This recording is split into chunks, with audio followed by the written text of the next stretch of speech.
የአላህ መልእክተኛ አለይሂ ሰላቱ ወሰላም ዘንድ ጅብሪል ይመጣና የአላህ መልእክተኛ ሆይ የሞት መልአክ እዚህ ነው ለመግባት ፍቃዶን እየጠየቀ ነው ይላቸዋል። የአላህ መልእክተኛ አለይሂ ሰላቱ ወሰላም እንዲገባ ፈቃዳቸውን ሰጡ። የሞት መልአክ ከገባ በኋላ የአላህ መልእክተኛ ሆይ ሰላም ባንተ ላይ ይሁን፣ እስከዛሬ ድረስ ማንንም አስፈቅጄ አላውቅም።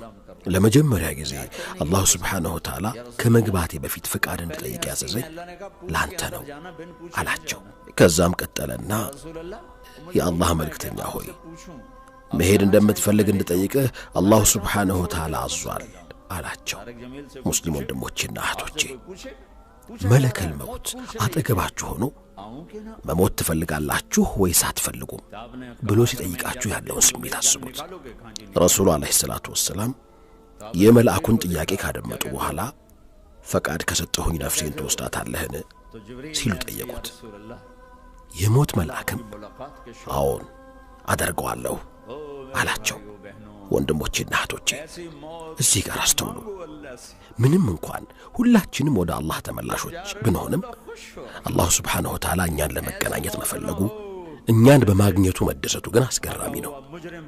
እናም አላህ ሱብሓነሁ ወተዓላ ኻቲማችንን እንዲያሳምርልን ዱዓ ማድረግ ይኖርብናል። በዱንያ በምንቆይባቸው ጊዜያት ደግሞ አማኞች ሆነን መኖር አለብን። ያኔ ሞት ማለት ለኛ ልክ እንደ ምህረት ይሆንልናል። ይህ ብቻም አይደለም፣ አላህ ሱብሓነሁ ወተዓላ በእኛ መሞት ይደሰታል። ምክንያቱም አማኝ ባሮቹን መገናኘት ይወዳልና። ሰዓድ ብን ሙዓዝ ረዲየላሁ ዐንሁ ባረፉ ጊዜ ረሱሉ አለይሂ ሰላቱ ወሰላም እንዲህ ብለው ነበር፣ ዛሬ የአላህ ሱብሓነሁ ወተዓላ አርሽ በደስታ እየተንቀጠቀጠ ነው። በምድር ላይ አንድ ሰሓባ በመሞቱ መሬት ሐዘንን ተላብሳ፣ በሰማይ ደግሞ መላእክትና አላህ ሱብሓነሁ ወተዓላ ተደስተዋል። የአላህ ሱብሓነሁ ወተዓላ አርሽ በደስታ ይንቀጠቀጣል። ሱብሓነላህ።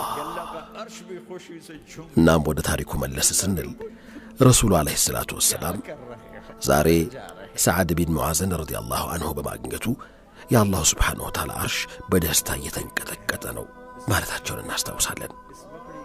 ልክ እንደዚህ አርሽ በደስታ ከሚንቀጠቀጥላቸው እነሱን በማግኘቱ አላህ ሱብሓነሁ ወተዓላ ከሚደሰትባቸው ባሮቹ እንዲያደርገን ሁሌም ቢሆን ዱዓ ማድረግ አለብን። ምን እያደረግክ ነው ወንድሜ? ምን እያደረግሽ ነው እህቴ?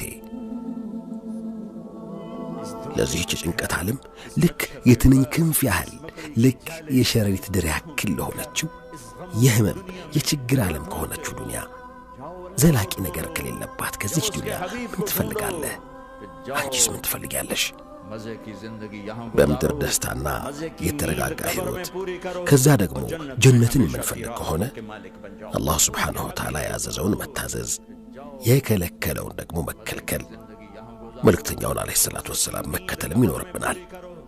ያኔ አላህ ሱብሓነሁ ወተዓላ የቅንጦት ሁሉ ጥግ ወደ ሆነው ዓለሙ ወደ ጀነቱ ባለቤት አድርጎ ያስገባናል።